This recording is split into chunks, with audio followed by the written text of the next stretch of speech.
नमस्कार, मैं हूं डॉक्टर संतोष मानव और मेरे साथ हैं झारखंड के वरिष्ठ बलिष्ठ पत्रकार शंभुनाथ चौधरी और इनसे बात करेंगे हम झारखंड में चुनाव पर। शंभू जी, निरंजन राय पलट निरंजन हो गए। राजधनवार सीट पर निर्दलीय कैंडिडेट थे और अमीर आदमी थे, पैसा वाला।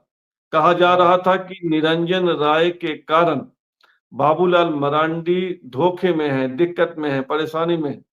और अब निरंजन राय चुनाव मैदान से हट गए हैं। अपना समर्थन उन्होंने बाबूलाल मरांडी को दिया है और देश के गृह मंत्री अमित शाह की उपस्थिति में उन्होंने कहा कि वे बीजेपी में थे, बीजेपी में हैं और बीजेपी में रहेंगे।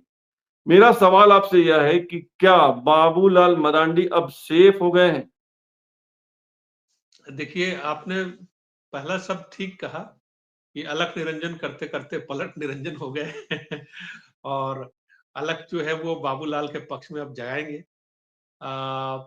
देखिए, राजनीति में यही कहा जाता है कि कोई सिद्धांत और बाकी सारी चीज़ें, कोई फिलॉसफी या कोई मुद्दा जो है, वो कभी रहता नहीं है। सबकी अपनी व्यक्तिगत इच्छा, व्यक्तिगत महत्वाकांक्षा, उनकी महत्वाकांक्षा रही होगी। भाई समझौते के एक बिंदु पे पहुँच गए, कोई कमिटमेंट हुआ होगा, बाबूलाल के पक्ष में आ गए, बीजेपी के पक्ष में खड़े हो गए। चलिए खड़े हो गए तो अच्छा ही है। लेकिन अब इसमें जो आवरण ओढ़ते हैं नेता और तमाम लोग कहते हैं कि मैं जनता के हक के लिए और फलाने के लिए इसलिए खड़ा हुआ हूँ। अरे भैया अपनी बात करो यार, अपने हक की बात करो, अपने सम्मान की बात, अपना अपना तुम्हारा कहाँ, तुमको कहाँ मिल रहा है, इस पे बात करो। कोई किसी के पक्ष में नहीं जाता है और कोई और न किसी के विपक्ष में जाता है। ये पैसा है और ये अपना हित है कि उसके आधार पर आप तय करते हैं कि कहाँ रहना है। आज ये बात बन गई। इस मेरा तरीके का सवाल आपसे यह है कि क्या बाबूलाल मरांडी अब सेफ हो गए हैं?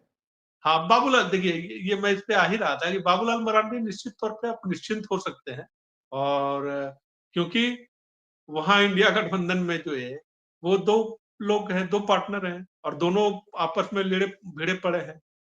निजामुद्दीन अंसारी और राजकुमार यादव, जेएमएम के और सीपीआई-एमएल के। तो रास्ता यहाँ पे आसान हो गया है बाबूलाल के लिए और एक मुश्किल तो खड़ी हो ही सकती थी। खास तौर पे तब कहीं की 2014 वाली स्थिति ना हो जाती, अर्जुन मुंडा सीएम रहते हुए चुनाव हार गए और फिर भाई लॉटरी खुल गई। तो बाबूलाल के जो समर्थक हैं या बाबूलाल के जो खैरख्वाह हैं, उनकी चिंता तो थी ही कि भाई बाबूलाल की राह में अगर कोई कील काटे है तो उसको दुरुस्त किया जाए। निरंजन राय के हटने से उनका रास्ता ज़रूर आसान होता दिख रहा है तो और कहानी तो यह हुई ना कि निरंजन राय बीजेपी में ही थे, बड़े ठेकेदार हैं, धनपति हैं, पूंजीपति हैं, जातीय बल भी उनके पास था और उनके मैदान में होने से बाबूलाल मरांडी को दिक्कत थी। अब निरंजन राय हट गए हैं, बाबूलाल के पक्ष में हो गए हैं। उधर दूसरी ओर इंडिया ब्लॉक में सीपीआई एमएल के राजकुमार यादव डटे हुए हैं और झारखंड मुक्ति मोर्चा के निजामुद्दीन अंसारी भी डटे हुए हैं। यानी बाबूलाल मरांडी सेफ हो गए और उम्मीद कर सकते हैं कि चुनावी मैदान में उनको दिक्कत नहीं होगी। मेरा दूसरा सवाल यह है कि ये कहानी या ये स्टोरी बहुत दिन से बीजेपी वाले पका रहे थे, क्योंकि जो निकल कर आया है वो यह निकल कर आया है कि असम के सीएम हेमंता बिस्वा शर्मा गोड्डा के सांसद निशिकांत दुबे के साथ हेलीकॉप्टर में निरंजन राय के घर गए और वहां उनकी मीटिंग हुई। मीटिंग से पहले कहा जा रहा है कि 3-4 दिन पहले से वहां हेलीपैड बन रहा था उनके गांव में। घर में बैठकर उनकी कुछ बात हुई और हेलीकॉप्टर में निरंजन राय को लेकर पहुंचे धनबाद, धनबाद या गिरिडीह, जहां उनकी सभा थी अमित शाह की, गृह मंत्री की, और उस सभा में बकायदा निरंजन राय को माला पहनाया गया और बीजेपी में शामिल किया गया।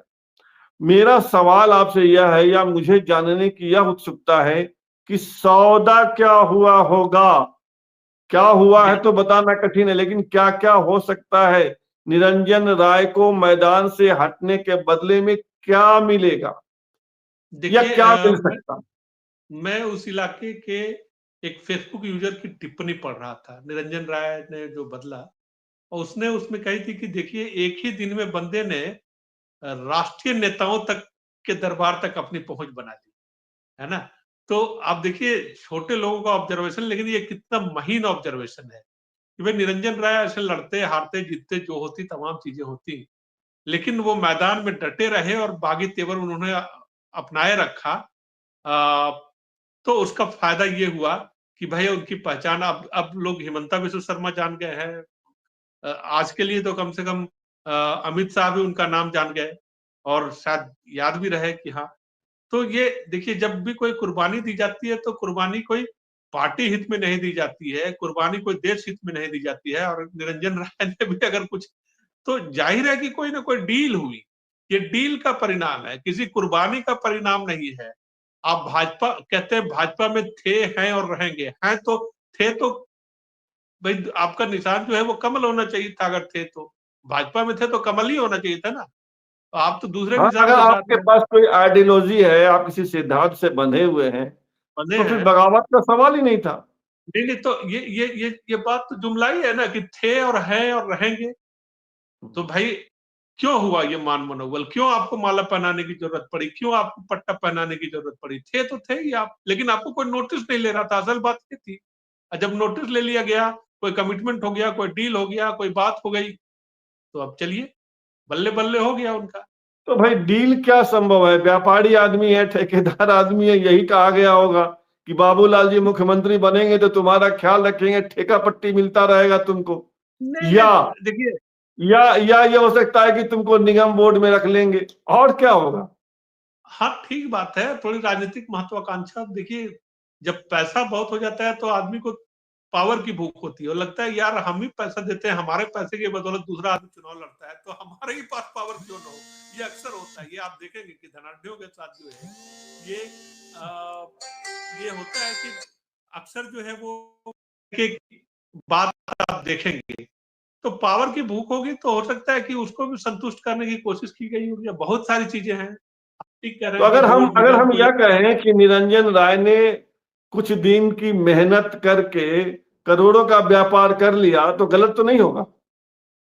बिल्कुल करोड़ों का व्यापार कर लिया, या भाई एक एश्योरेंस तो जरूर हासिल कर लिया, या कोई ऐसी जगह का एश्योरेंस जरूर हासिल कर लिया जहां से उनकी पावर की भूख या पैसे की। अब ये नहीं कर सकते कि हाँ, हो सकता है कि भाई देखिए 150 200 250 करोड़ की संपत्ति होने के बाद आदमी सिर्फ पैसे ही की चाहत रखेगा, पावर की भी चाहत होती है।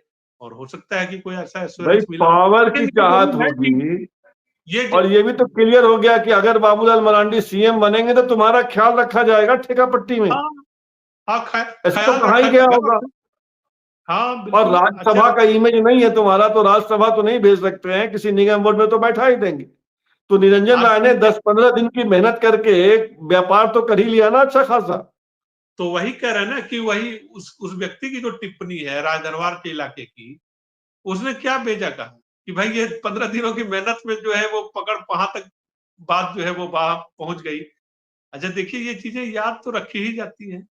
अगर आप नहीं रखेंगे, खासतौर पे पैसे वाला है, केवल जनाधार की बात होती तो कभी अच्छा, ये निर्णय विपक्ष नहीं का क्या होता। कमेंट है? विपक्ष की कोई प्रतिक्रिया आई है? झारखंड मुक्ति मोर्चा या नहीं, सीपीआई विपक्ष एमएल? की कोई प्रतिक्रिया नहीं है। विपक्ष चूंकि वहां पे तो विपक्ष बटा हुआ है, बाबूलाल को अगर चुनौती देना चाहता था तो भी एक बात मैंने आपके कार्यक्रम में एक बार शुरुआत में कही थी कि जिस समय चेहरा नहीं आता, तो मुझे ये लगता है कि बाबूलाल के लिए और हेमंत के लिए दोनों में कहीं कोई समझौता, हेमंत सोरेन में दोनों की सीटों पे दोनों पार्टियों का कोई समझौता तो नहीं है। हेमंत सोरेन के खिलाफ जो कैंडिडेट दिया गया है वो आखिरी क्षण में एकदम तय हुआ। कह रहे थे कि हम एकदम इस तरीके का उम्मीदवार देंगे कि लोग चौंकते देख कर चौंक जाएंगे या नाम सुनकर चौंक जाएंगे। हुआ क्या, ये हम लोगों ने देखा।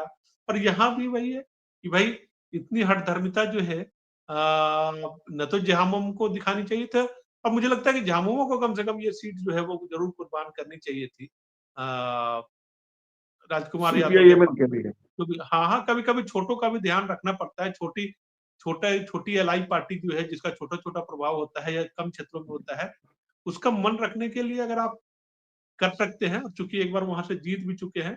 जीता तो निजामुद्दीन अंसारी भी जीत चुके हैं।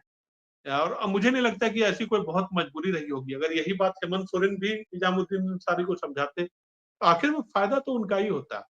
कोई भी एक कैंडिडेट होता तो ये इंडिया गठबंधन के हक में होता। और एक-एक सीट की जब लड़ाई है तो कभी-कभी जो है जब नंबर्स कम होते हैं तो एक-एक सीट गंवाना आपके लिए भारी पड़ जाता है। तो ये थे झारखंड के वरिष्ठ पत्रकार शंभुनाथ चौधरी। इनसे हम आगे भी बात करते रहेंगे। फिलहाल इतना ही, और आपसे आग्रह है कि आप इस चैनल को सब्सक्राइब कीजिए, ज्वाइन कीजिए, लाइक, शेयर और कमेंट कीजिए। शुभ रात्रि, शब्बा खैर।